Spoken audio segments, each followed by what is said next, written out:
Hi, I'm Linda Camden. My husband Mike and I have been Raintree owners for a little over 6 years. This is a quick recap of the All In for Raintree effort that several of us have been focused on since April. And if this were a TV series, before you see tonight's episode, you would hear previously on All In for Raintree and get a recap of what has happened before this. That's what this is. I will might be referencing videos and handouts in this. I want you to know that they are all available to you. So no details here, just a quick reference to them, but they are all available to anyone that wants to see them. In April, there was a revitalized Raintree Town Hall meeting, and Kim Seabaugh and Sherry Wolf, who are realtors, presented a Lake Communities at a Glance chart showing other communities in the St. Louis area that are similar to Raintree. I say similar, not identical. Not all of them had golf courses, for example, but the great information that they shared here was what kind of amenities do they have and what kind of assessments do those other communities pay. They also touched upon property values or property values. Raintree is apparently no longer the premier lake community like we must have been at some point. Innsbrook currently is. Some of the negative, we have a negative reputation from some of the negative comments on social media and things. That was one information that they shared with us. Lots of other information, great video. I highly recommend you watch that one. If you want access to it and don't have it, let me know. The all-in assessment ballot item was presented at the April board meeting. That's where the going from an annual to a monthly assessment, $50 for lots, $150 for residents. That would be up to 10 lots and all stickers included.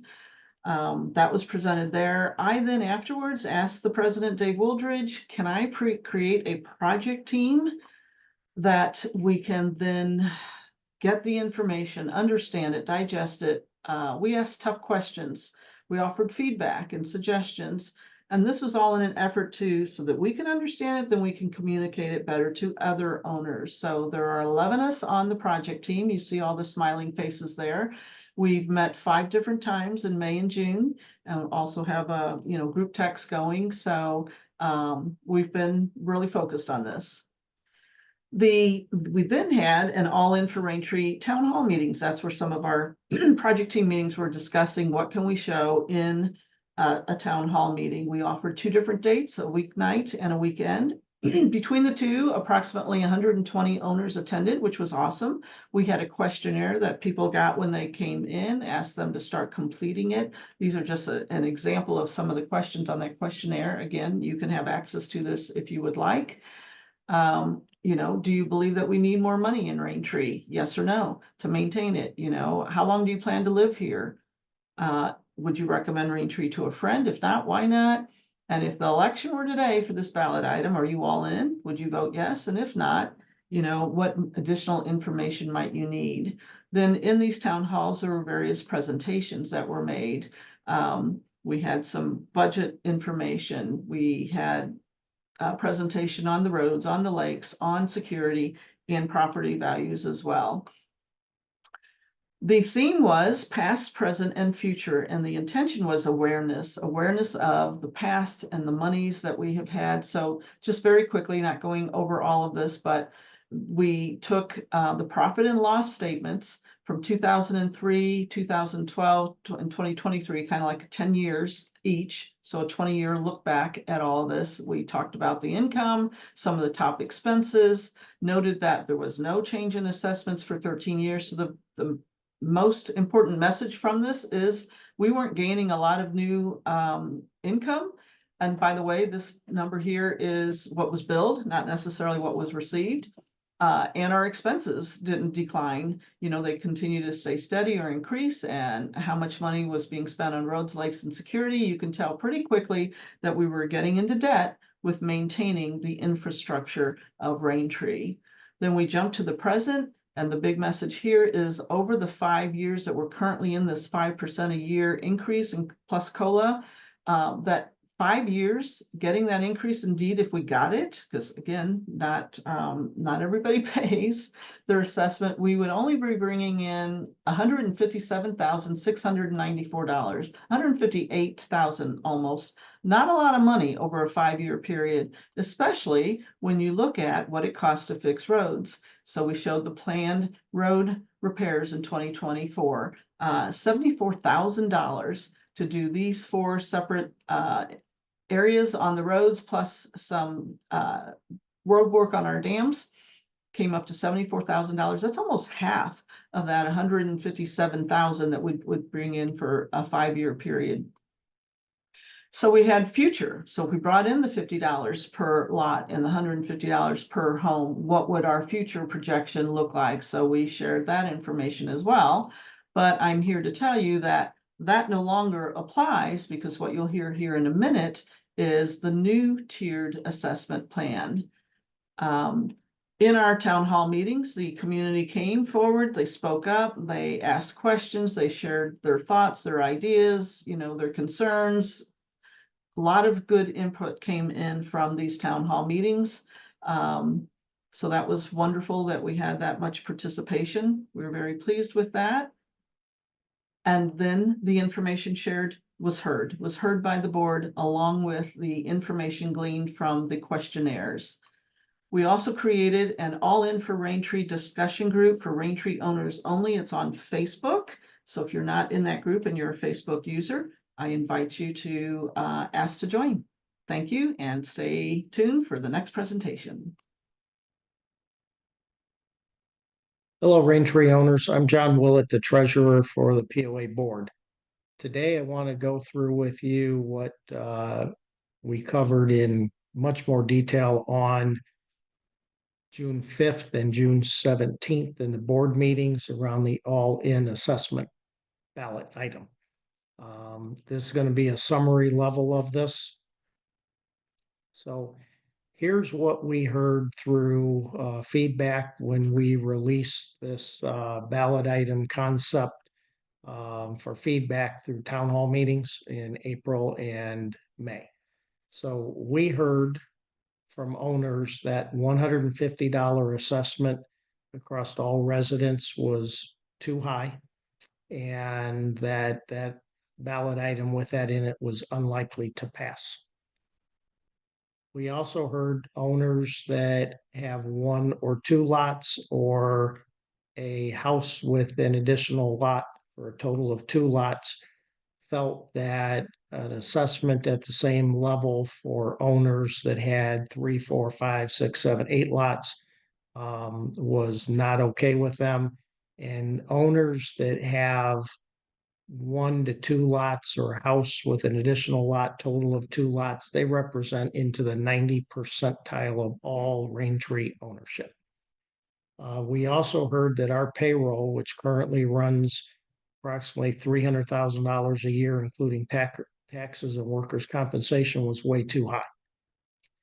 And the last thing we heard was, why isn't Raintree using a professional management company? So the revised ballot item basically took all this feedback into account, and we shared that on June 5th and the 17th. So I'm going to go through a summary level of this with everybody here on this call.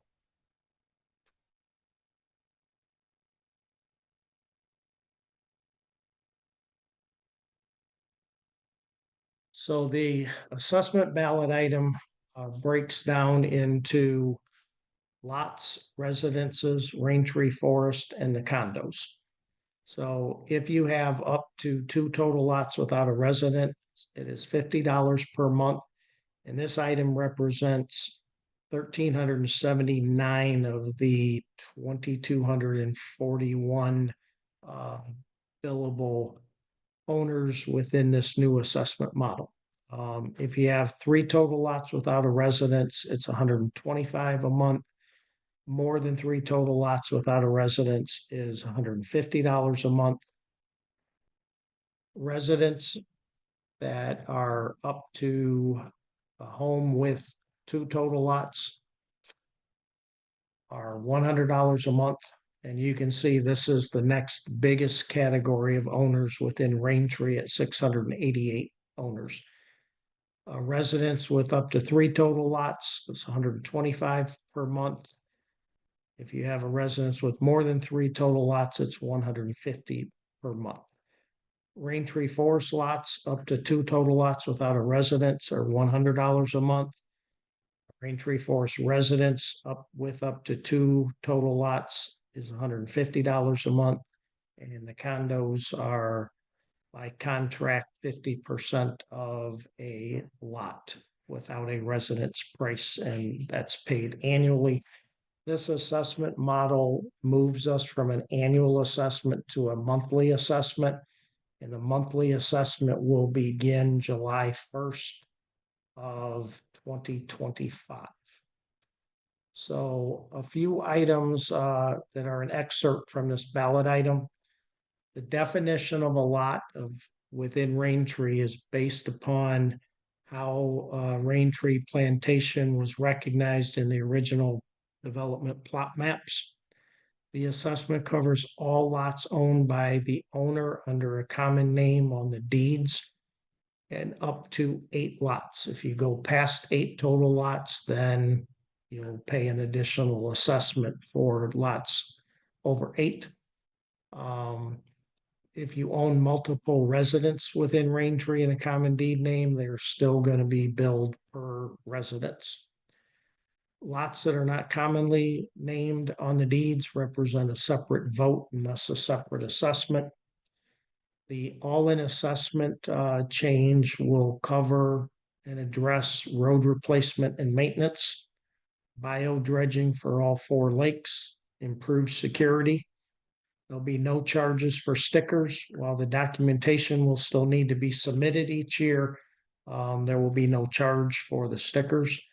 There'll be no charges for the pavilion rental. We will still collect the deposit for the pavilion rental, but there will be no rental fee. Construction bonds will be fully refunded upon satisfactory completion of the project per the ACC approved plans without any administrative fees, except when there is a new home construction, seawall construction, or a boathouse construction. Those current bonds and refunds of the bond remain as is, and there will be enhanced online tools for property owners.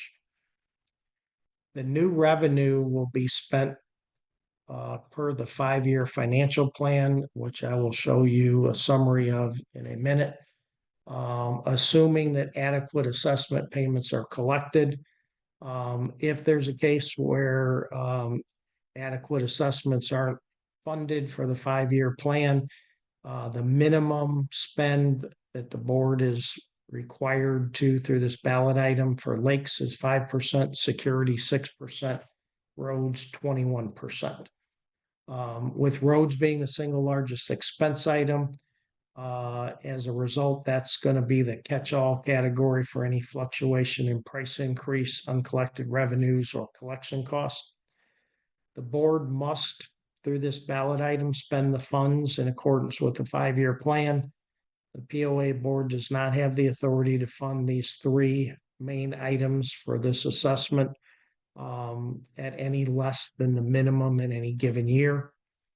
The POA board does have the authority to lower the assessment from year to year if the prior calendar year ending checking balance exceeds $1 million with all known future projects completed for the community.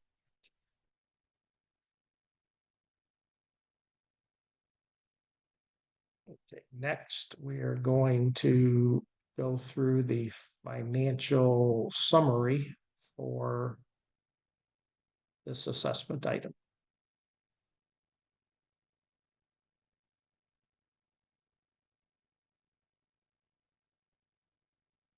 Okay, in column B, you have just a comparative view for 2024's budget. And then we go from year 1 through year 5, and this really continues on past year 5. So the assessment for this all-in ballot item will bring in $1,864,000 a year. We have other income, predominantly about half of that is fees for interest on people that don't pay the assessment on time. And most of the rest of it comes from the construction bonds on homes, seawalls, and boathouses. You can see in our expenses, roads starts off a little bit slower, but it goes up over the 5 years, year to year. Lakes start out higher, and that's due to the investment of the equipment up front for the bio dredging, and then that goes down over the 5 years.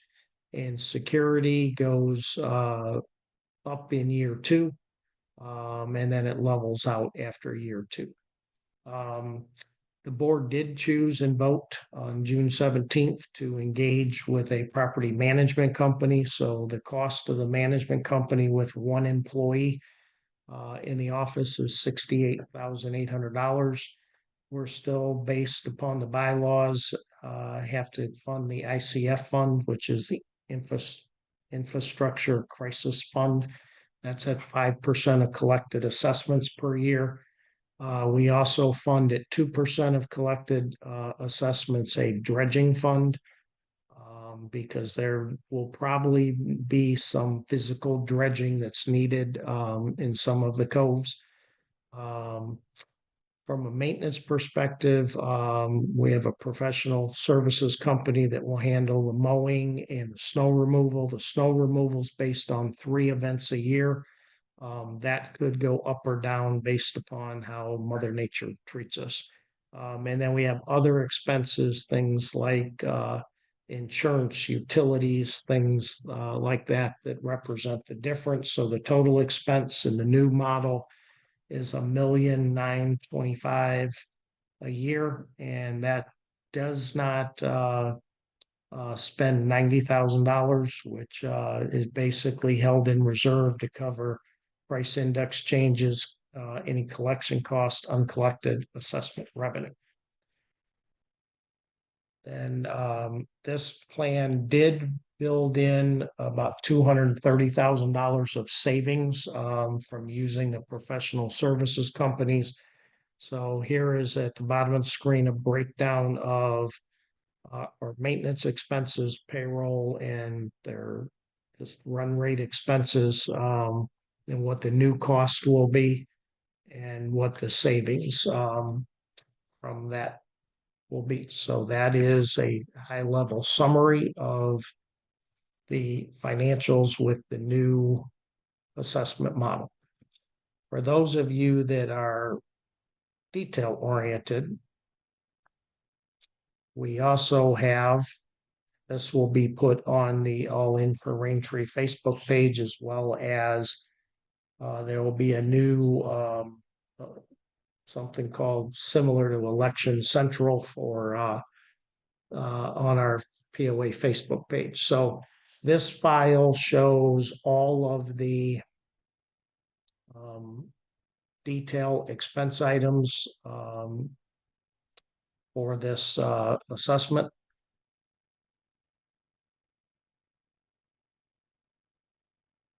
And this will be made available for you. We summarized it. I'm not going to go through this in great detail, but one item that I'd like to point out to you is column E. It represents what changes there are and what actually goes away with the new plan. And then it also has column G, which is the percentage of the new assessment. And you will see as we get to our big 3 items, which are lakes, security, and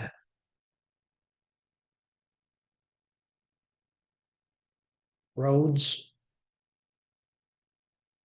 that lakes year 1 are 42% of the assessment. but it drops to 4.3% at year 5. Security starts off at 5.36% in year 1, but raises to 12.1% in year 5 and beyond. And the roads start off at 23.6% and raise out to 61.6% in year 5 and beyond. So this model does show that the majority of this new revenue from the assessment is going to those 3 items that Raintree needs to address for the community going forward. Thank you for listening, and hope this helps you understand the all-in assessment ballot item better. Thank you. Okay. I'm for this all the way. But on residences up to 3, I just think it'd be better if it's 3 to 5. I mean, we can't afford to lose any votes, you know? I just think it'd be a lot better if you expanded that 3 to 5. The second thing is, cars up to 2 total lots including residences. Are there people here with 3 lots or? No, 2, just 2? Yeah. There were, whether it's lots or It's just 2. with lots, That's fine. no one that we found in Forest has more than 2. Hey, That's John, good. would you mind moving forward so that we can catch your voice on video? Because it gets lost when you're way back in that corner. Is that okay? Because we need to be able to, everyone needs to be able to hear you now and on replay. I thought Dave's name was on it. Make him sit in the middle of the room. Well, we won't look at you on the camera, I don't think. That's stage fright. So you're thinking, because things happen in this little Bermuda Triangle thing over here. You just can't hear it. I've got a question. Oh, go ahead. So he was saying, you know, maybe for the people with a residence and 3, what did you say, 3 to 5 lots? Well, just 3 right now. Well, here's my, you know, I have a house and 7 lots, built on 2, bought 5 more. So my question is, why would you want to punish the people that are buying more lots to prevent other people from buying lots and building? Even though the amount seems trivial, I'm all for it, we've got to do something. I've been here a long time, things have to improve, I get that. But, you know, you're almost punishing the people, unless it's builders that own that more than 3 lots. I mean, if it's a residence, and now we're on 7, we built on 2 and have 5 more, and it's all needed as 1. Now we're gonna be paying $1,800, which seems like punishment compared to $1,200 or $1,500. But it's to the Raytree's advantage to have fewer homes built on those lots. You have 8 total lots? 7. 7. The one you originally bought plus 6, 2 originally built on, plus 5. plus 5, 7. All needed as 1. And so much of it is, you know, to me, and I don't know how many of us fall in that category of the 37 residences that have 3 or more, but that just seems a little bit, I don't know, not right. Well, the feedback from it was that over 90% of the owners have 1 or 2 lots here, and they felt that it was vastly unfair to be paying the same amount for people that have, like you have, 7 total lots. And actually, I did the math. And Your amount increase per year will be less than a guy that has 1 house on 1 lot. Slightly less increase Percentage based wise. on your current assessments. Our increase was $50-something this year. We're paying like $1,150-something this year for those lots in the house. My point is, is that 5% a year going to continue? No. Okay, so that freezes for 5 years or forever? Forever until it gets voted on again. Until it gets voted on again. Okay, so that stops it, but that's putting us from 1,100 and something to 1,800 and something. When we are getting no more traffic on the perimeters of those lots, there's no more use of Raintree. All we've done is preserve that area. You know what I mean? It's just something to consider, that it seems as though it's some kind of punishment, and it doesn't seem like it should be. I appreciate that we did consider it. And this is what the majority of the feedback came to, because look at the numbers. 1,379 is 688, only 1 and 2 lots. That is by far and away over 90% of all of Raintree. Oh, absolutely. And they weren't gonna vote for paying the same amount of Well, money no, they as shouldn't. I people say we with. should pay the 125 or the 100. And otherwise, we can sell those 5 extra lots and you can get 5 more homes in. And I'm not trying to sound ignorant, but that is the truth. We can sell those off, Can and I then now you're gonna have 5 more houses. Or get 5 that don't pay. Right, or get 5 that don't pay, or get 5, 15 more cars on the roads, all of that. That's right. Just a thought. There's not that many of us that are over that amount. I think we're doing the service to Raintree, not a disservice. There's that. Thank you. So I would like to make a counterpoint to the point that you just made. So you mentioned that your current assessment is roughly $1,100. We're looking at an additional $700 increase a year for you, Right. okay? Our assessment was roughly $580 with 1 house and 1 extra lot, okay? Ours would be going up to 1,200. 1,200. $1,200. That's about 700. Same. So it's the same incremental increase that you are saying is not fair to you. I think it's absolutely fair to the 99% of the rest of us. If you do the math, 37 fall in your category right now. That's less, or roughly 1% of the total of 2,214 billable assessments right now. That's true, but you would not. I don't think it's fair for us to have to pay more or the same as you. So you made a point, I'm making a counterpoint. So let me make one statement and correct an adjective for you. I don't characterize it as punishment because everybody's assessment's going up. So we're not punishing anybody. We are doing this for the betterment of Raintree.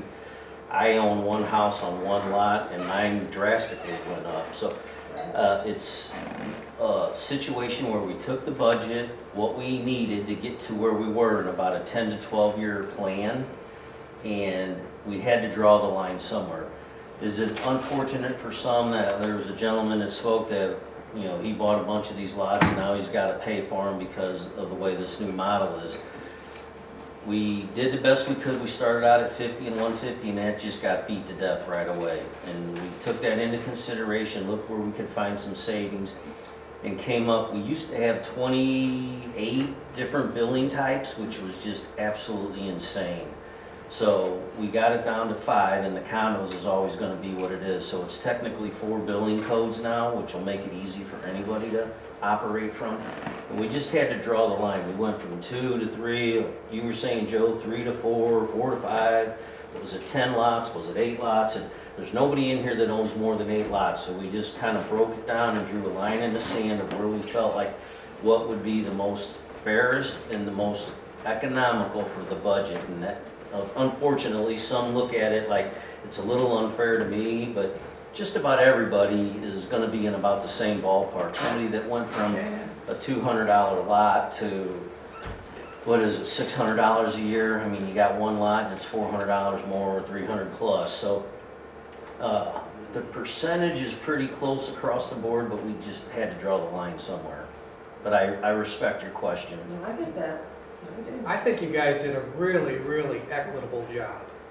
I mean, basically, not exactly, but basically, if you own a house, we're gonna ask you, I don't care how many lots it's on, we're gonna ask you to kick in somewhere around $700 extra a year. For 1 lot, for 7 lots, makes no difference. That's about what it comes out to. I thought you did a really good job. Yes, ma'am. Okay, so I'm going to speak for the people who aren't sold on this. I'm not going to say whether I am wrong or not. And perhaps it's because I fell asleep during one of those town halls and I apologize. 2 questions that I think people have that I haven't heard is, number 1, why do we have to buy or dredge the lake? Why do we have to have all that expensive treatment? And I've heard people be negative and say we haven't had it for this many years. So can you help me understand what's going on, why that's needed, what's going to happen if we don't do it?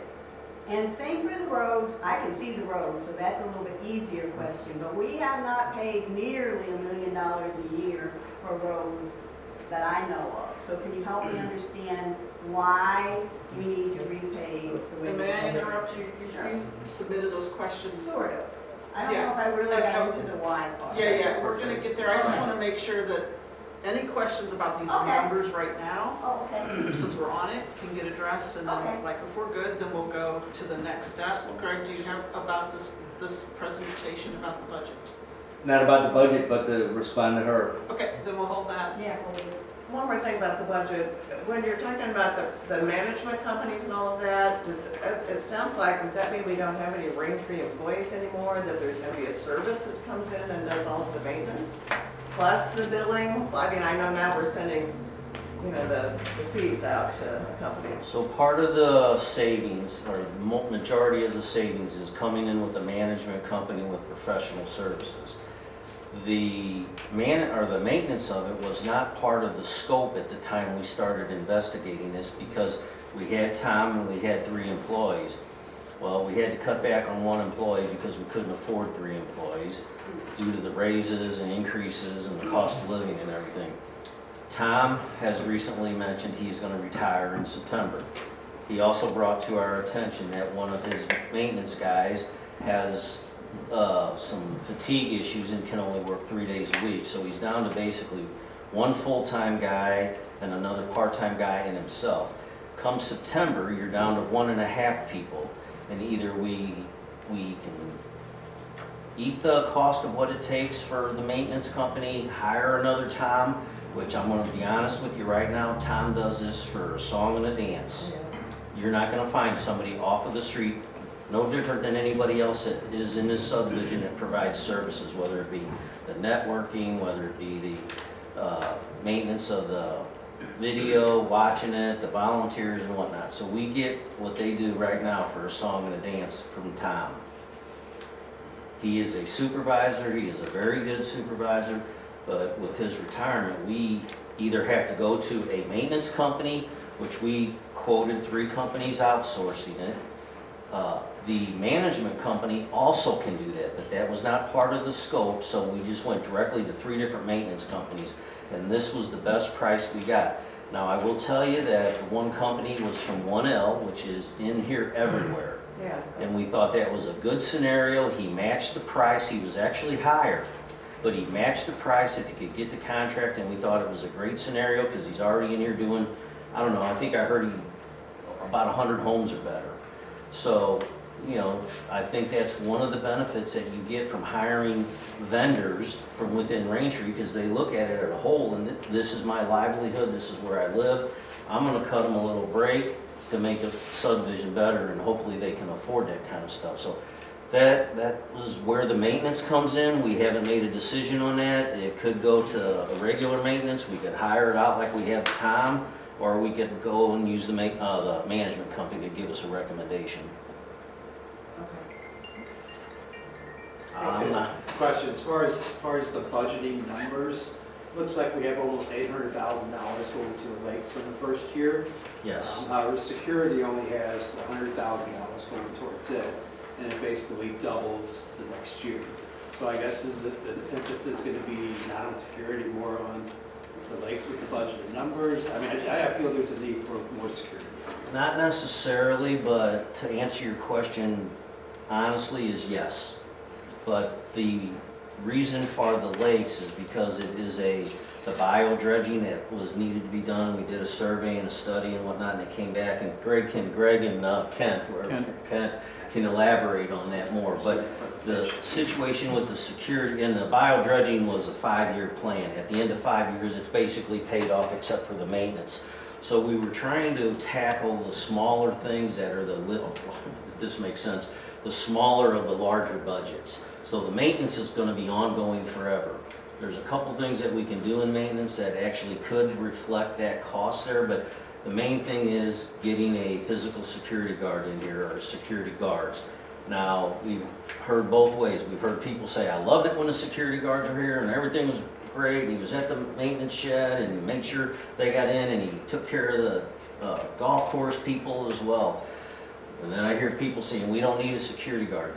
I am a firm believer, and I've been around security and professionals my entire life, that it takes at least 3 types of securities to make it functional. Physical, cameras, and access control. So part of the security budget is to get maintenance guys in here, whether it be 1 to 3 or 4, and that's at the 225, maybe 250, depending on what you can get them for. The other thing is enhanced access control with license plate readers, so everybody that comes in with a car and a license plate gets registered in this office, so we know, or in QuickBooks or whatever they're gonna use, their database of software, so that when somebody doesn't come in, they have to go to the back gate and get guest access. And that's the way it should be. I'm in many, not many, but I'm in several different gated communities, and if there's more than one gate, only one gate is for guest access. And everybody says, well, that's such an inconvenience. The thing I say to that is living in a gated community is an inconvenience for everybody, and it should be, because that's the purpose of having gates and fences, and so you don't allow these people to get in. The third thing is a combination of a camera system. There's a company that we reached out to, Digital Watchtower, that will put anywhere from 12 to 18 cameras in strategic places, the gates, the beach, the ramps, different areas in the subdivision, that does 24/7 monitoring, has a relationship with the local police and sheriff's department, and will actually go to bat for us to help us find if there's vandalism. If it's just somebody trying to sneak in and nothing happens, they probably just report that to us and we have that information. But the nice thing about that is they actually work on behalf of us to help with the sheriff's department. A lot of times what we hear is there's not enough damage, it's not costly enough, but it's not something that we as a board have the time or the ability or the technology to do. And it's usually on personal property, so it takes a lot of that to all come together. The second piece of the camera system or security is what's called flock cameras. And they sit basically at the front of the subdivision, maybe another 1 or 2, but they're very inexpensive. They sit at the front gate and they record everything that comes through the gate or passes by them. So we wanted to put it somewhere near the guard shack, so it would see every car and truck and vendor and visitor come in there, whether they can get through or not. You got a picture of their license plate in their car, assuming they have one on the rear of their car. So the security would probably maybe grow a little bit if we can get that all approved. The first year it's lower because we want to get the lakes done. Sorry for the long That's okay. explanation. I have a question about budgets. Okay. And this is coming from an accounting background, I was a budget analyst for years.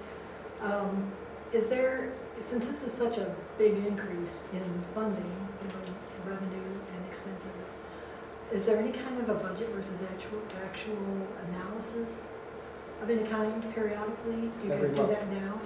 Every month. Every month, okay. So Is it's that distributed at the board available meeting.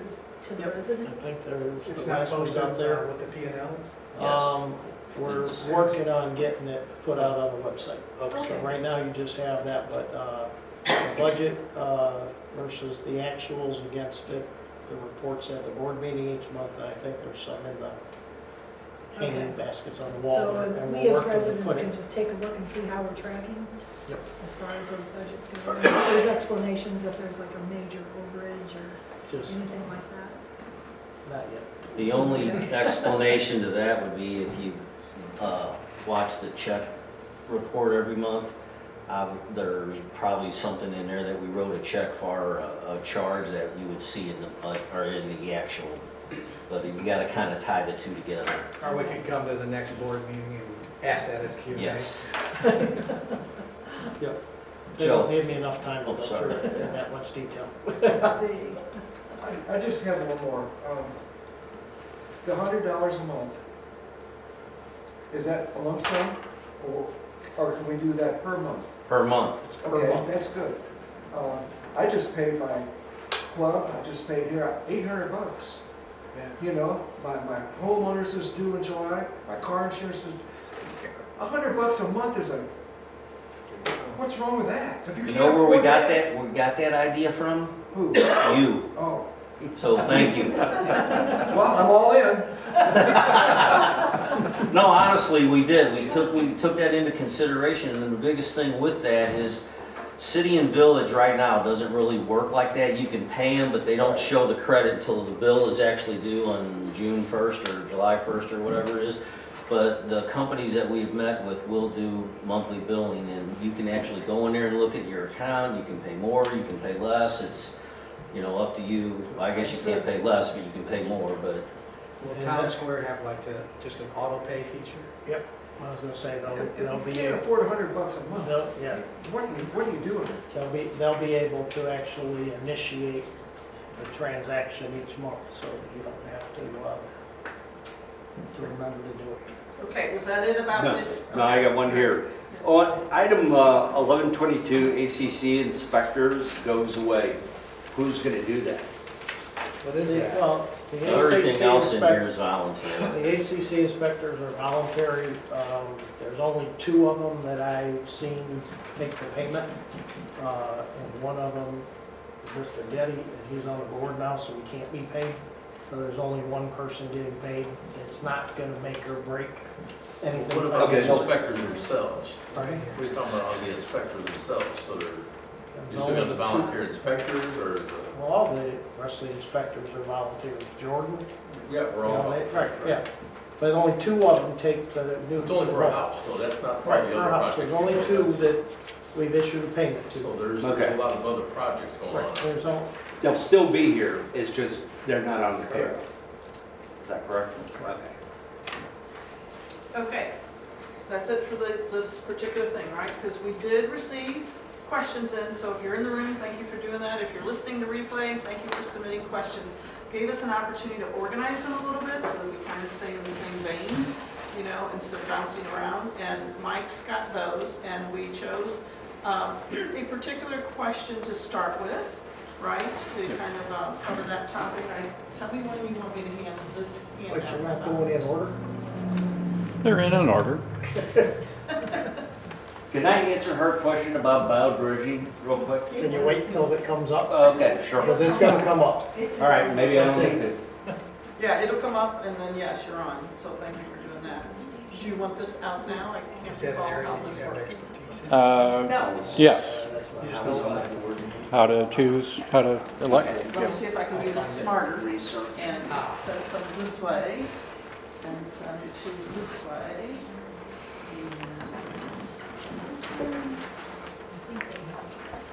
Oh, they did. Anybody else need one back here? I'll find it. So what I just handed out here, honestly, when the project team got together and I saw the questions coming in, it's like, what's the best way to address some of these questions? And so we thought, well, this is the best way, let's talk about this. The opportunity for new board candidates is coming up soon. I think the deadline, if you want to submit your name and a resume, is the 13th of July, does that sound right? And so the piece of this that I just handed out is twofold. One is when you get on the board, there is a code of ethics that the board members need to sign. And so we thought that would be good information for owners to understand what the board says they're, going to commit to. That's the one side. The other side is when these new candidates come up and, you want to know that they represent some of your ideas, or I'm not saying it right, but they're good questions to ask candidates. What are you thinking about this? What do you think about that? And so that's the question there. So go ahead, Mike, and say what yours is. Okay, You're going to read the question first. yes. So first question, not knowing who future board members will be and what, if any, personal agendas they may have, I'm not comfortable with board members being in total control of such a large amount of excess funds. My answer, or our answer, I understand your concern. Of course, we all need to be responsible and transparent decision-making regarding our Raintree's money. One tool we have is the ability to vote for board members at the annual election, find out who is running and why. Do they want the best for Raintree? The board members need to represent the community's best interest. and they will make these decisions on our behalf. The other thing is we all have the ability to guide these decisions by attending board and committee meetings and town halls. This is the best way to be engaged, learn what's going on, and voice concerns. You can request to speak at the beginning of each open monthly board meeting to ask questions and express your views, and you can participate in the open forum at the end of every meeting. The board cannot and should not operate in a vacuum. They need to hear our voices. Feel like it answered? You want to add? Well, it's an excess fund. I'm not sure that I understand the use of that word. I think there may be a better word than excess because the vast majority of these funds are already earmarked for particular projects. And so I'm not sure I agree with if that. that's the proper term. I agree. That was the question. That was Yeah, the so I'm saying question I'm not sure posed. that that's the Right, that proper was the term for question. I would say that, also include in that answer, if you're going to broadcast this, that, hey, these funds are earmarked for a particular project. They are earmarked for projects, absolutely. Anything else? You know, the other thing I would add to it is, we were asked and we wrote in, starting last year, this happened in ballot items that didn't pass. We wrote into the actual ballot item requirements for the board. And one of the requirements is that as long as adequate collections happens, the board needs to spend the money as per the 5-year plan. If there is funds available, so let's say that $90,000 for the unknowns that we left in there, if we don't use it for a couple years, there are other projects that were listed out. You know, one of them was some storage for boats and trailers and stuff to get them off the streets and properties. Rent I think we station. got the rent station. I think that money's sitting there already for it. We just need to decide what they're going to do. Because some people have talked about potentially some improvements along, you know, by the beach. Maybe we can enclose in the porta potties so that, you know, we're not just looking at porta potties. I'm sure everybody's been to some event where they've got a wood type fence or barrier around them. There was some talk about potentially putting some boat slips in, so people could, you know, go up to the beach without pulling their boat on the beach to get access to the beach. So there, I think a playground was in there. You know, we'd have to, you know, where the list is. But there's a list. I'll bring my laptop with me. There's a list of projects that went into this. So, you know, those would be funded as these things, but the ballot item does specifically say, as long as adequate collections happen, board has to follow the 5-year plan. And if we don't have adequate collections, there's a minimum that needs to be spent on lake security and roads. And that was on page 2 of this handout that had the chart of the assessments.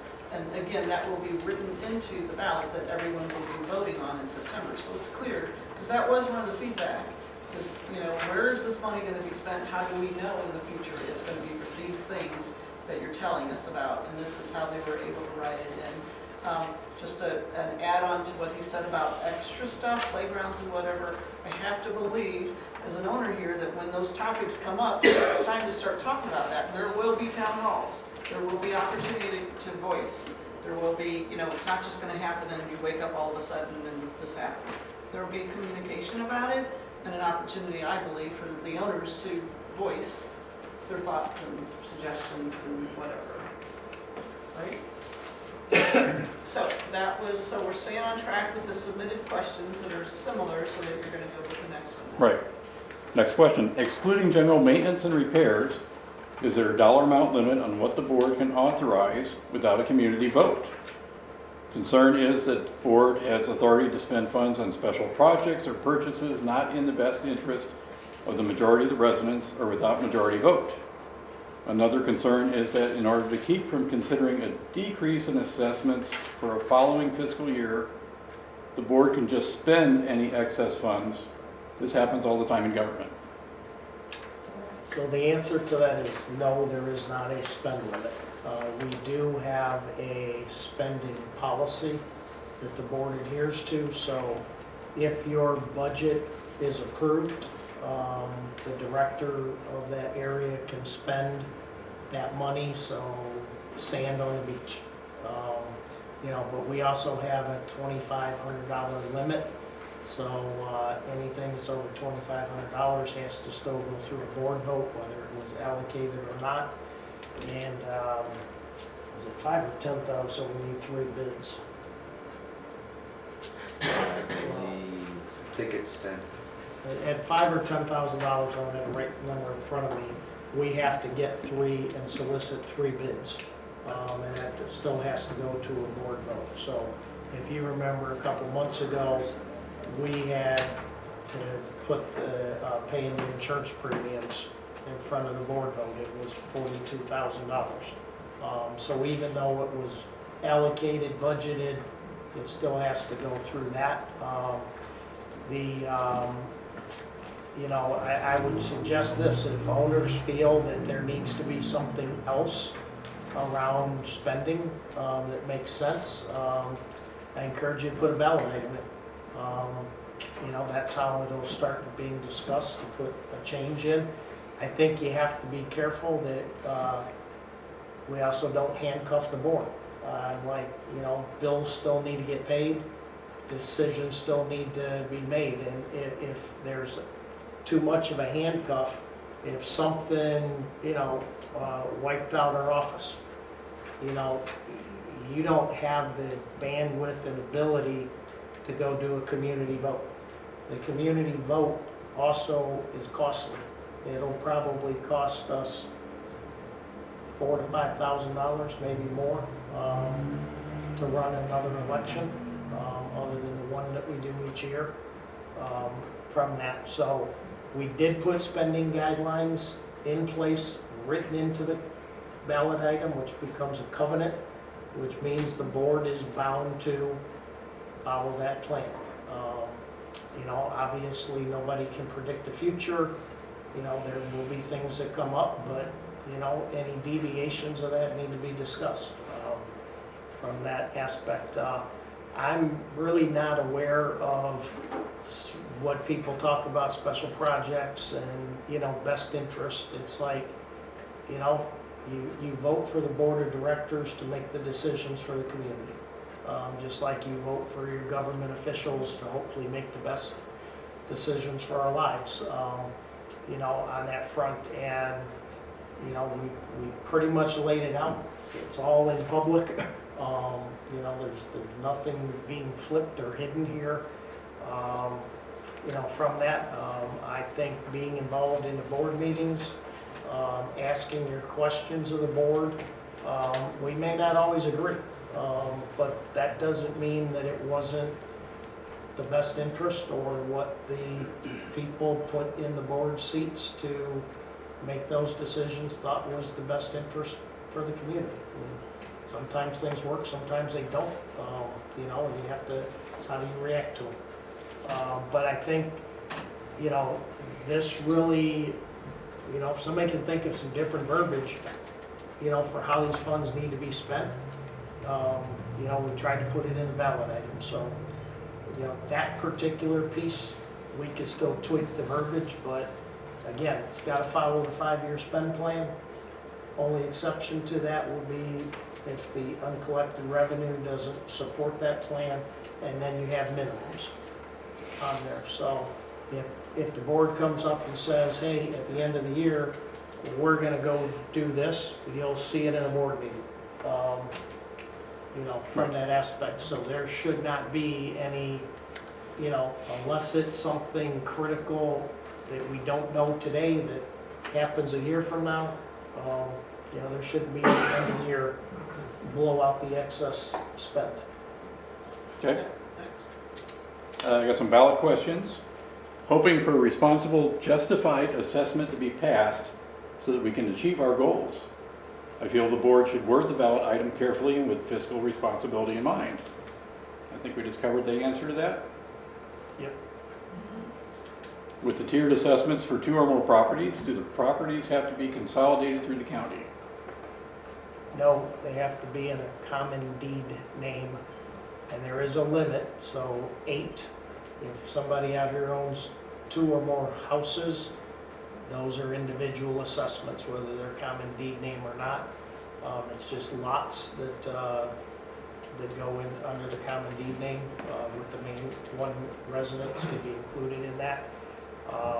So it's this new assessment item breaks away from boundary adjusted or not. It goes off that map that's in the wall and the room over there. It's what was the original lot. If you boundary adjusted it, it's still 2 lots. It's still 3 lots. It's still 5, whatever you boundary adjusted, and that's what this is based off of. If somebody has more than 8 lots, then it starts a lot assessment over again for that, and the next one can go up to 8 on the next one. Thanks, John. Since the all-in for Braintree proposal is a 5-year plan, why won't the assessment be recalculated based on actual need and to maintain appropriate emergency funds after 5 years as costs go down? As I stated earlier, that is a 5-year model to get the majority of the plans complete. Roads goes indefinitely. Right. That 5 years just gets lifted up and laid right back down. The security and the roads are still there. The lake still needs to be treated.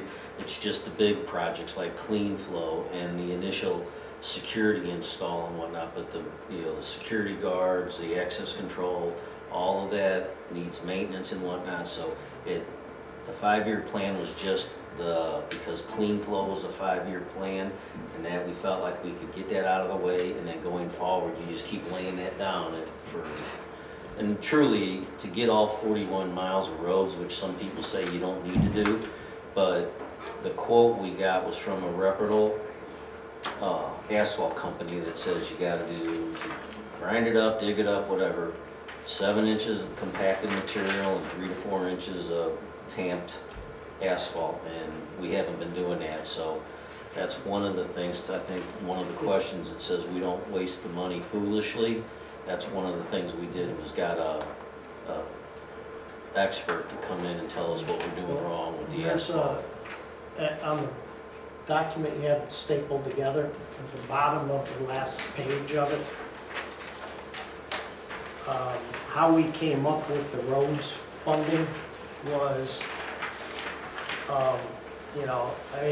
I don't know that anybody knows the exact miles of roads anymore. I've heard it's 37, it's 38, it's 39, it's 40, it's 41. I just use 40. And this roads contractor, the name of it's Vernon Jones, said average life of a road is 13 to 15 years. So we stretched it to 15. So 40 divided by 15 is you need to do 2.7 miles of roads a year. We used $300,000 per mile because some roads, I think we're going to be able to just mill it, which is grind off the asphalt, make sure the base is still good, and repave it, the asphalt down. Others, you're going to need to dig out the base and put a whole new base of the road in. So it should average out to that point. So 2.7 miles of roads is $800,000 a year. However, to get 15 years out of the roads, every road has at least one seam down the middle of it. That needs to be sealed and maintained, otherwise the road will start breaking apart at the seam. From that aspect of it. So that's where the over time we'll have some additional money. I will tell you, again, I don't have a crystal ball. You know what? If I had the crystal ball of winning the $1 billion lotto, and somebody else is going to be sitting here.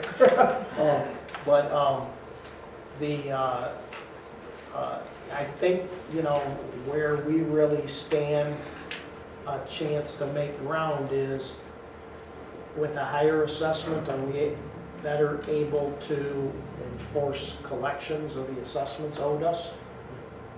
That will make a big financial difference. And the second one is, are we able to, some of these roads, they're not highly traveled. Are we able to get 18 years out of them? Are we able to, maybe you don't need to every 15 years, once we do all the roads right, you don't need to redo them at the rate we've been going through, and they last in repairs. So, but just to give you an idea, the roads are about $360 per year per homeowner to take care of. And unfortunately, that doesn't ever go away. We stop doing that, and you start seeing the pictures of what happens to the roads. Let me throw something out there real quick for somebody to really chew on and think about. Say there's 40 miles of roads in here, and we budgeted a little over about 9.6 million to have it done. That's today. In 10 years, it might take 10, 12 million. And we put another 2.4 in there for maintenance, and if you had to do, that's just to lay asphalt down if you needed the underlayment. What would anybody's thoughts, and I don't expect answers tonight, but I'd like somebody to come to just toss it around for a week or so, that we go out and get a $12 million loan, get the price that we could right now, have one contractor come in here and tell them we need 40 roads done at once. You get it done within 6 to 10 months, and you pay that loan off. The money you save in the asphalt by doing it all at once might be the difference in the interest that you pay on a $12 million loan. I just throwing that out there. It's an option. And additional assessments down the No. road. Down the road. No. No, you don't think asphalt will be higher in 5 years or 10 years? Oh yeah, but what John mentioned and what I'm trying to say is, if we do the roads right, they last 13 to 15 years. If we get 18 to 20 out of some of them, great. But what we have done is we've laid the groundwork to get these roads done properly, so they're not sitting right on top of dirt and mud and falling apart. And most of the construction will be done. So I don't know. It was just a thought. If you'd snap your fingers and get a $12 million loan and the roads are done in 6 months, I think that'd be probably a decent solution. And I think if you go into a guy and say, hey, we need 40 miles versus 2.3 over 12 years, they'd probably cut you a hell of a deal. And you save the money of the cost of asphalt going on. What was it, 65%? 35%? Went up 65%, I think, from So, 21 to 22. Not that in 12 or 15 years you might pay 65% again, but at least you've got the underlayment done, and you've got some that don't need to be replaced after 12 or 13 years. Just a thought. Well, you have I just had a quick question. Yep, she does. She's been holding her hand for a while. Thanks. Well, back in the day when you built, you had to pay, I think it was 2,000 for your cut through when you joined the sewer, for them to repave it. Is that price still the same, or No. what is that currently? Do you know? Well, There's a ballot item to, Dave, what is it? It just 45? eliminates the portion that the contractor pays. But it, 7,500, But isn't the it? amount is, yeah, I but I think it is think we keep 7,500. 4,500 of it, right? And this ballot item for that particular item, if it passes, those funds do no longer go into general funds, they go to roads. So, Well, right, and if we're trying to discourage new construction, I mean, you could up that even, if you're gonna build, then maybe it's 10,000 you have to put down to fix your attachment, your cut through into the roads, it's just a thought. Because that is half of the trouble on a lot of the roads, is getting those repaired properly, so they last as long as the rest of the road does. yeah, they become speed bumps and speed dips. Yeah. You ready for the next? Next. Instead of the ballot item stating that the board has the authority to decrease the following year assessments if, when excess funds exceed 1 million, why doesn't the ballot item state that the board will decrease assessments for the following year and not base it on actual costs? They have an example. Board will decrease assessment for every following fiscal year when funds on hand exceed $1 million at the current fiscal year end. In the event It is known a portion or all of the excess funds will be needed in the following fiscal year for necessary or unforeseen road repairs or other necessary repairs or maintenance. Excess funds may be used upon approval by the board in an open meeting where justification and actual costs will be presented. I don't have a problem with the first part of it. The second part gets a little tricky. Yeah, I mean, I'll just share this. The ballot item requires the board to follow the 5-year plan and the minimums. So they don't have willy-nilly bandwidth to do whatever they want with the money. You know, this particular item was added to the ballot item based on owner feedback. The projects list has been openly discussed, and we can, you know, button that up and put it out on the website with all this other information.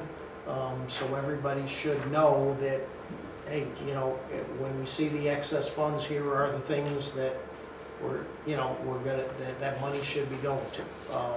Or the roads suck it up. That'll Yeah. can always be the case. You know, so, you know,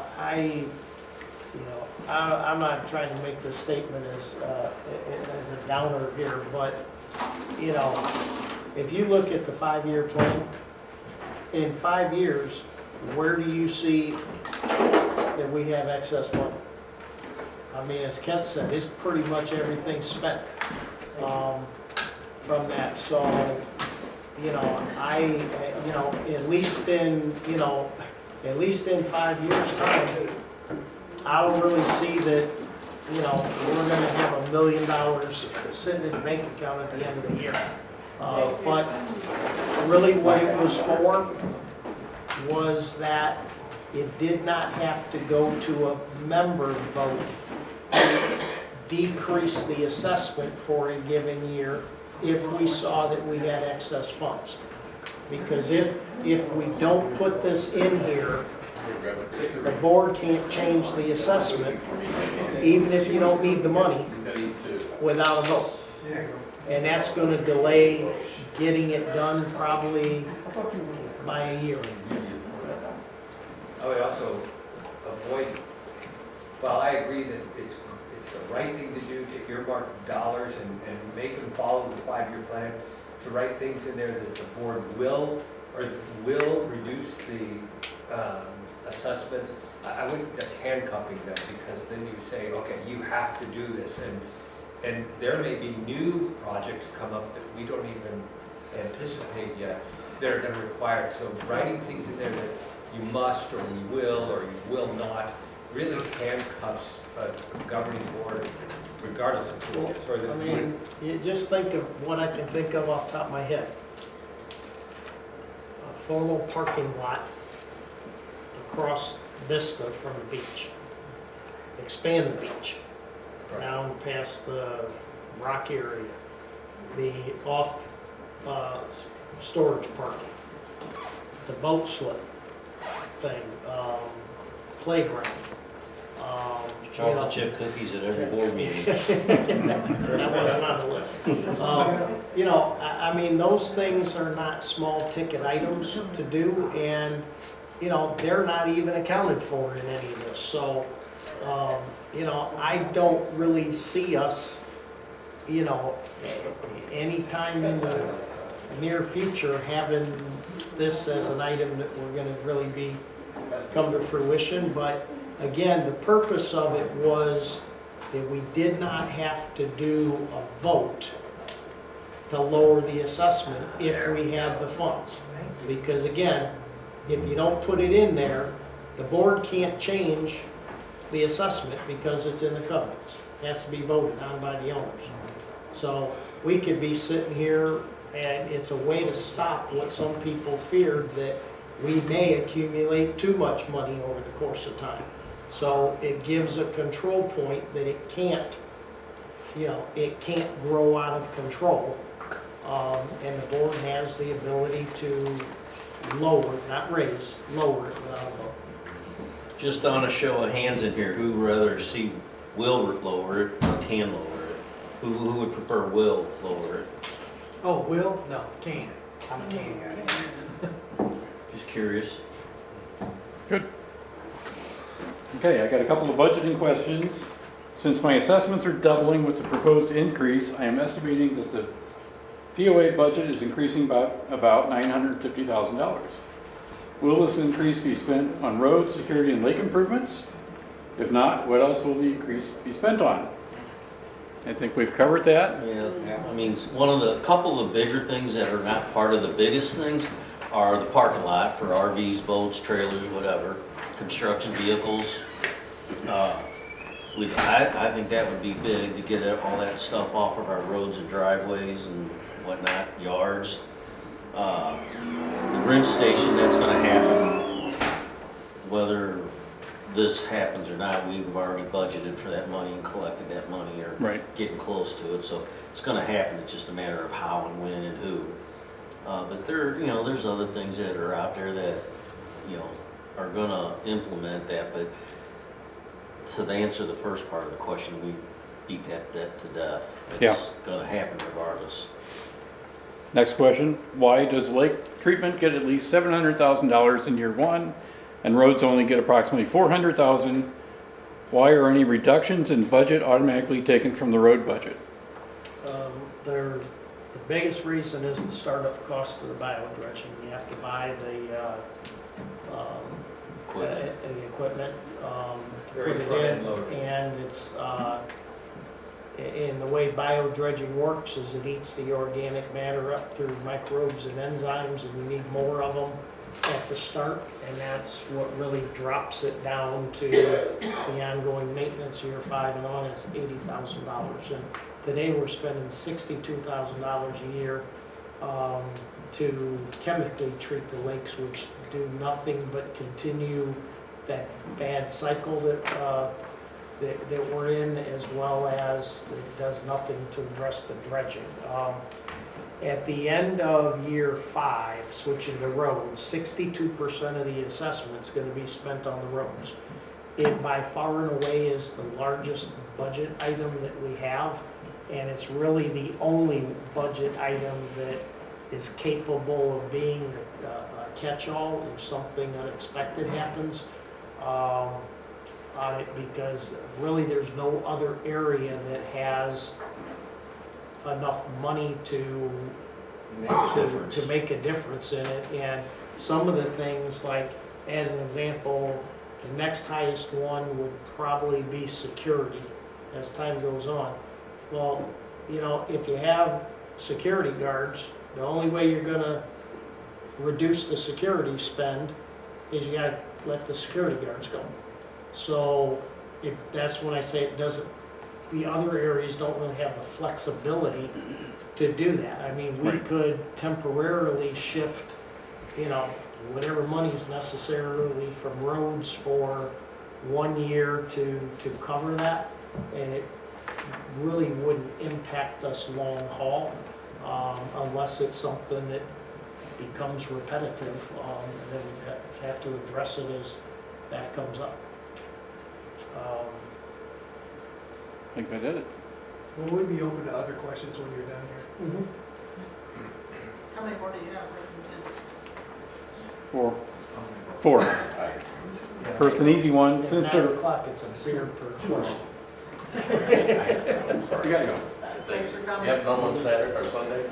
We're not, we don't have enough Okay. All right, interest. sorry, thank you. Thank you for Thanks, coming. Dave. Thanks, Joe. Since there will obviously be an excess of funds not specifically appropriated, will the board have authority to spend that unappropriated money on special projects without a community vote? We answered that. I think that's known. There won't be any excess money that's not appropriated.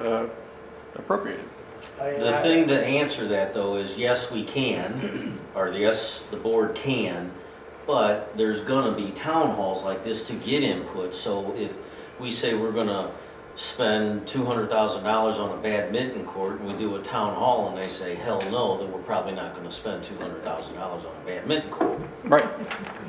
Good answer. Yeah, I mean, I'm sorry, but, I don't see that. You like badminton, is that what you're saying? No, I don't see that there's excess funds.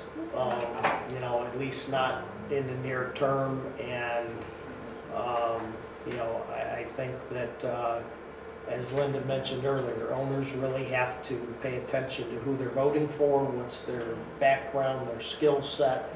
Ask them the tough questions. That's why we do the meet the candidates. That's why we get the resumes. Invite them to share a video about themselves with folks so that you know who's sitting in the seats leading the community that you live in.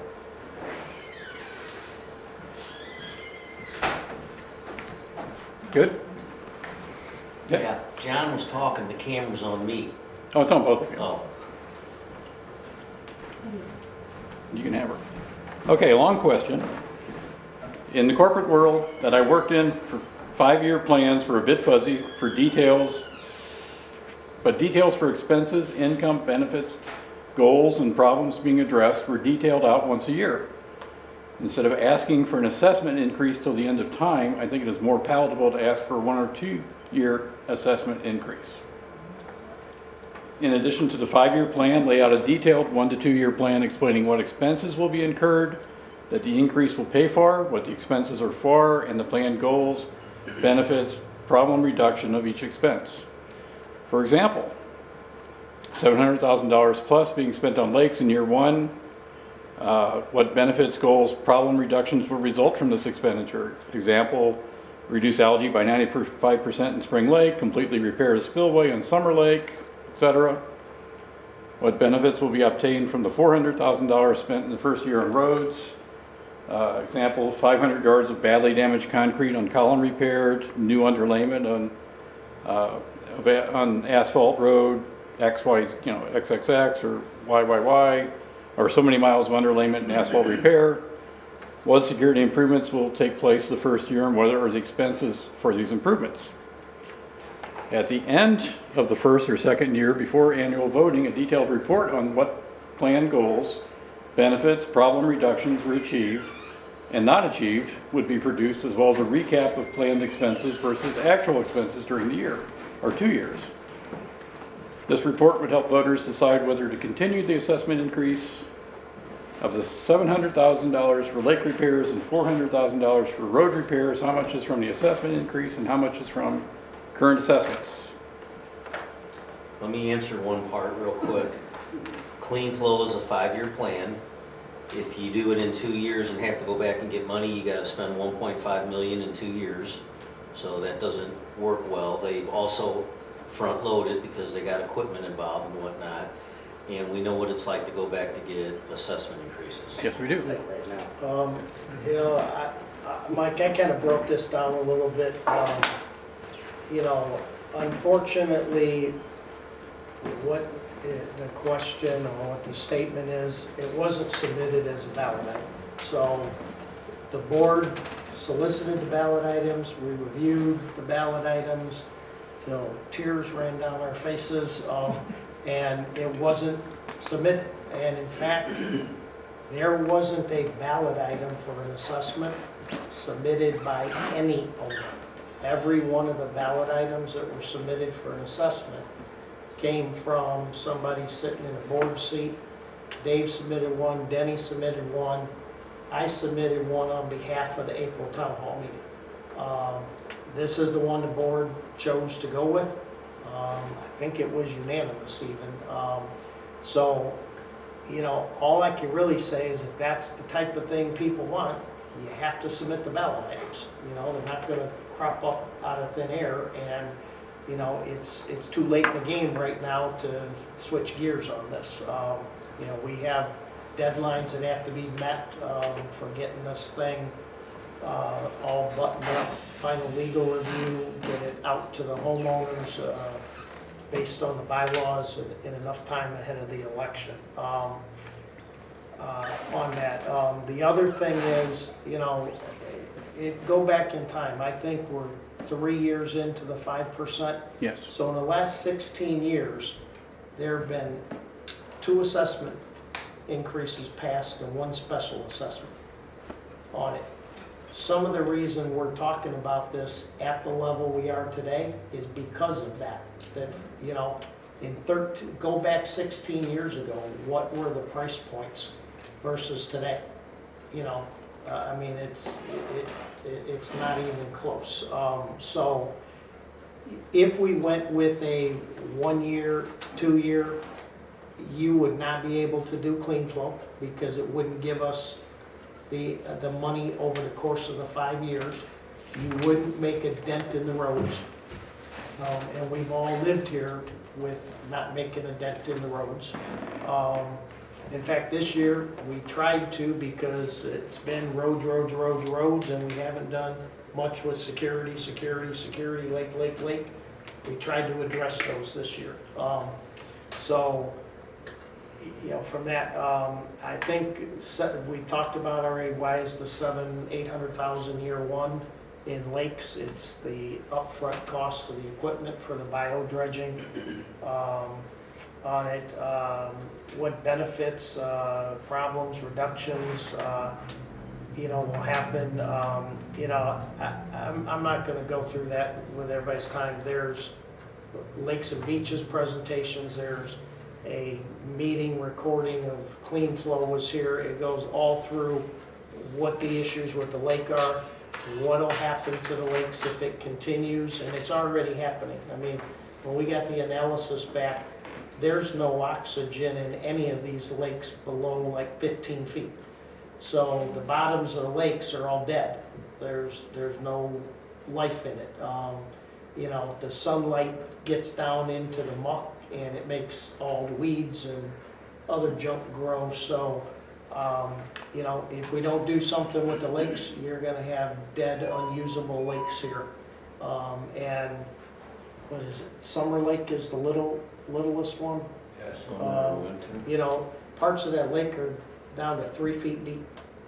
You know, that's not going to be a lake much longer if we don't start addressing, you know, that and, you know, from that aspect. So I am unaware of why we need to completely repair a spillway on Summer Lake. So if somebody knows something about that. It doesn't need complete repair, but they were just using that as an example, but it does need to be worked on. And especially on a 2-year budget or a ballot item, something's gonna suffer. And what if you do the clean flow and then the people that voted for the ballot item because they like clean water, then they come to the roads and they, you know, I don't give a shit if you put gravel out here. Right. So you just gotta, it's gotta, we've been hearing this for years, Mike, since I've got here. We want long-term strategic goals. Is 5 years a long-term goal? Probably not in the sense of the amount of money we're spending. So that's why we, you know, everything to get done is gonna take a 10 to 12-year plan. We broke it down in 5 years where we can just keep laying it down. At some point, and I think if you put in there that the board can reduce it, I think that's a safeguard for everybody. And a 5-year budget is the most we've seen around here ever. Yeah. So I have a question. And again, the people who are voting, I should have watched your Clean Flow presentation, but I didn't. And I'd say 85% of the people voting didn't. So I really think you need to put some communication in. He was dying to tell me, you know, can you say in 100 words or less, what would happen if you don't bio-dredge those lakes? And Well, he's the guy that's got sure. the passion. First of all, people that live in the coves with boats would not be able to get their boats out. Because when it rains, muck comes down from the creeks from all the leaves. And there are people who have dredged and it fills right back up with leaves again. With this biofilter, it continually removes that muck going forward so you don't have to do it. If you would bring in a tug to sit on the water and start scooping it out, that's about $1.5 million, plus they could possibly hit the sewer system. Then we have to drain the lakes and start all over. So this is a real problem. It doesn't, if I 99 don't live on words. the lake, it doesn't seem like a problem, but you're saying this is a Use the problem that word has to be fixed. Yes. All right, the other one's with roads. You know, Denny may have a different perspective he could talk to later, but once the ballot item passes, the roads committee will review all of the roads in Raintree and prioritize which ones are the worst. So instead of patching, we're going to replace roads. So the plan is we start where it's the worst and we go 2 or 3 contiguous miles. That's what happens this year. Next year, you evaluate what's the worst and you go. You know, because right now, we're spending about $75,000 to patch up 5 places. And the patch creates a seam, which creates a fault and a break point for the road down the Right. avenue. So, you know, to do a 40-mile road plan, it'll change year to year to year. We after we did the 6 spots, there's a new one because when we had that big rains, it washed out part of the road. So that now becomes the priority in there. So it really will be a year to year, but the target is that somewhere between 2 and 4 miles of road a year should be what will be completed on average over the course of the plan. And that would be several entire streets throughout the subdivision. It's not going to be all of Vista. It's not going to be all of. Could be several laterals though. Yes. How many miles of road does the 5-year plan encompass, roughly? 20, 15, Less- 2.3 a year, isn't it? Didn't you say 2.3? 2.7. a year? 2.7? Average is that. Say 3 miles a year. Okay, so 15 miles. We have a question back here. So is there a plan B if it doesn't pass? I mean, believe me, I am all supportive. We'll be voting for it. We need it. The lakes are what this place is all about. We need good roads, all of that. If it hadn't been for the club debacle and all of that fee, we lost a lot of money there, I know. It could have been happening sooner, but we definitely need it. I'm totally supportive, but should it not pass, what then is the next move? What's the next step? We have talked about a special assessment or special election for a special assessment. I'm at a loss at what to go after because it just, if it doesn't pass, it's all about money. It's nothing else. And if you lower it, then you don't get the benefits of it. Or you take it from a 10 to 12 year to a 15 to 20 year. And again, I'm kind of a believer in the loan for the roads, get them all done. Because in 15 years, I mean, Well, it's never ending, because when Right, it yeah, started, and- it'll be needed again Yeah. by the time you get. and with every road that gets done, even though they're done right, there's gonna be maintenance and damage to a road just because of a dump truck or whatnot. But in 15 years, I mean, unless we have another COVID or whatnot, but in 15 years, majority of the homes probably are gonna be built in here. Look where you've come in 45 years. There's 800 homes in here. And the goal is about, or I don't know if it's a goal, but the max is about, 11 to 1,200 homes total. So in 15 years, you're gonna have that. So you're not gonna have the heavy trucks and that coming in as often as you do now. COVID killed the roads. There were people building homes on top of homes, and you repair one road, and then 6 months later, somebody wants to build a house on that home, and you're just throwing money at, good money after bad. I don't know. To answer your question, though, nothing in stone as far as a backup plan. We did have 3, we actually had it on a spreadsheet, 4 different scenarios, but this was the only one that really made sense for most people. If you put different options, then you split the vote, and it's not a good thing.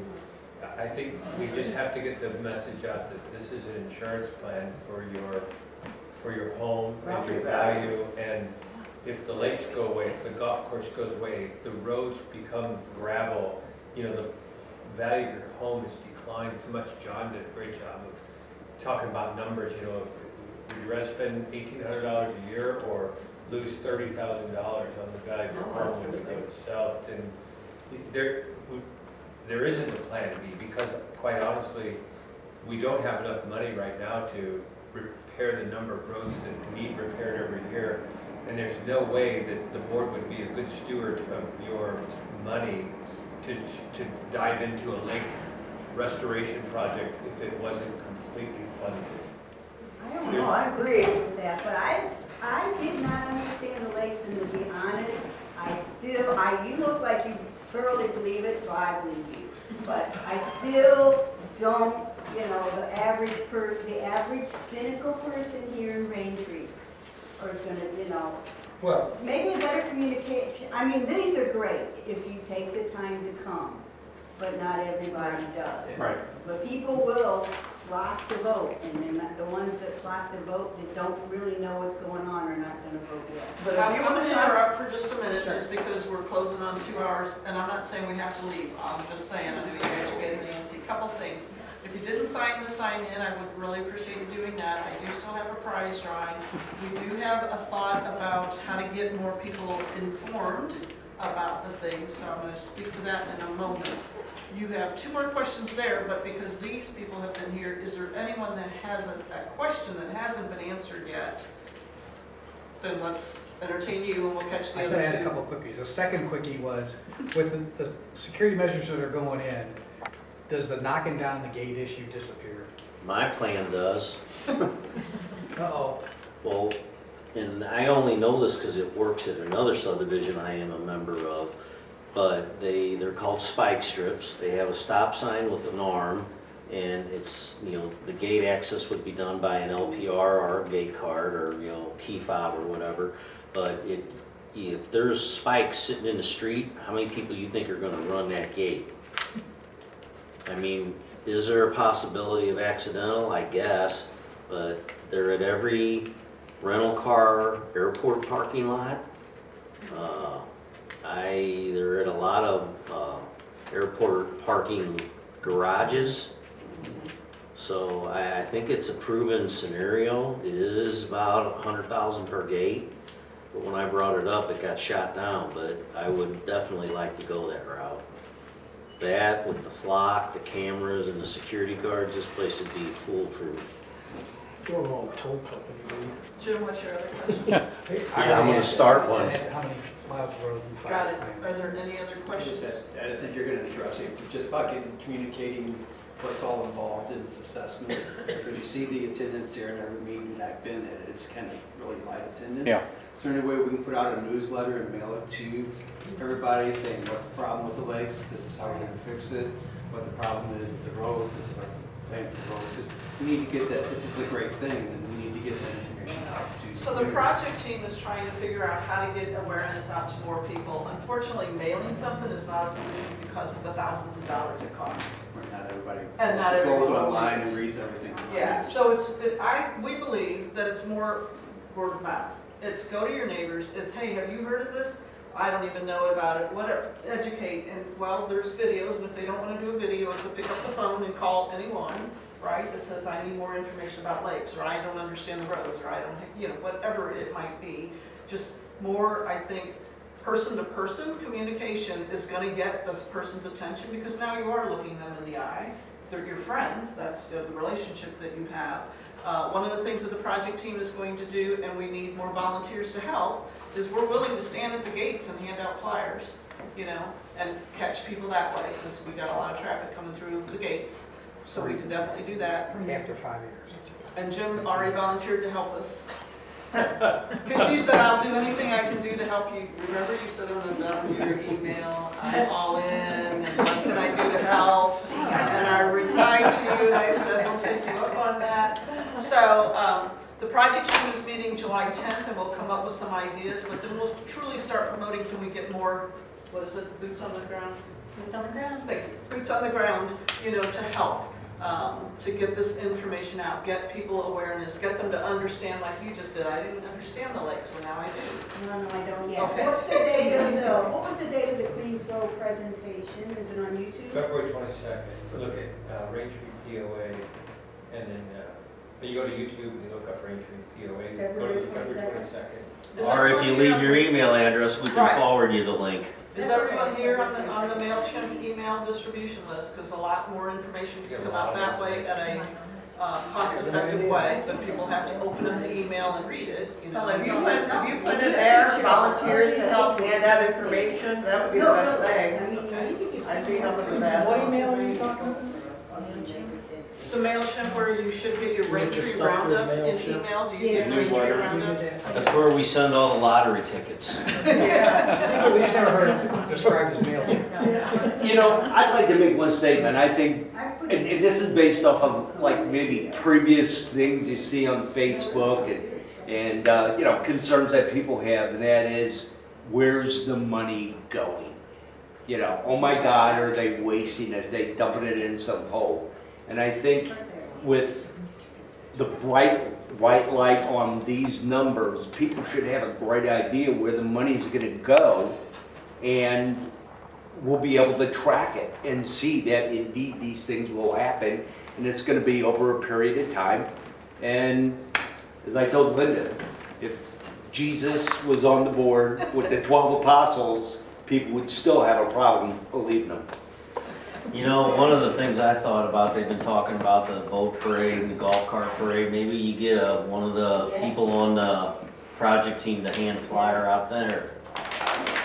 Yeah, we're welcome, we want to hear ideas, because, you know, we're going to have a couple of months to get people aware of it. I mean, the typical vote, like 299 people came to vote last year, and I've heard that it doesn't go past 300 much than any other year. That's not a lot for almost 800 people that live here. So obviously they're not engaged, they're not aware.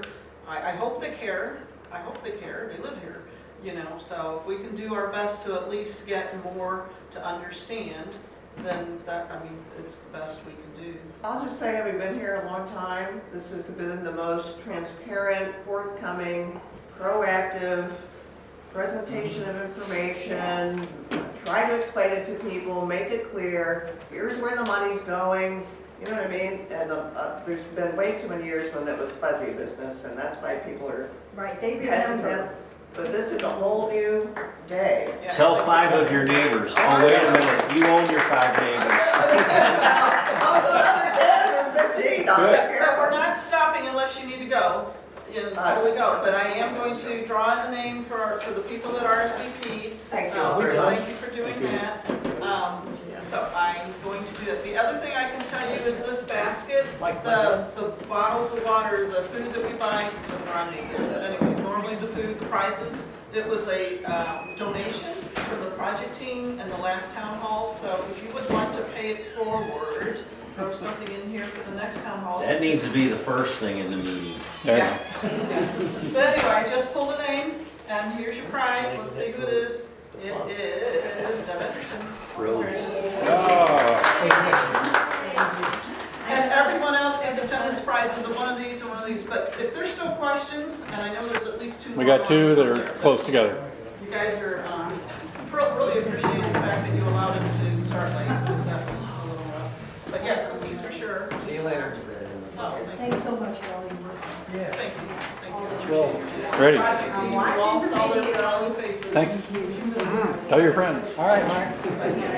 I'm willing to go drop flyer. I guess I don't want to Great. know what the last 2 questions Yeah, are. anyone want to know what the last 2 questions are? Mike's I do. still short, right? They're 2 short questions. Short. Here we go. I want to know what the answers are. Here we go. 2 property management questions. Do we have a contract bid for Smith Property Management? Can we see it? And the second one, how can a for-profit organization like Smith Property provide the same level of service as a non-profit organization, the POA, for less money? That's a question for Smith Management. I can answer it. Can you ask him to?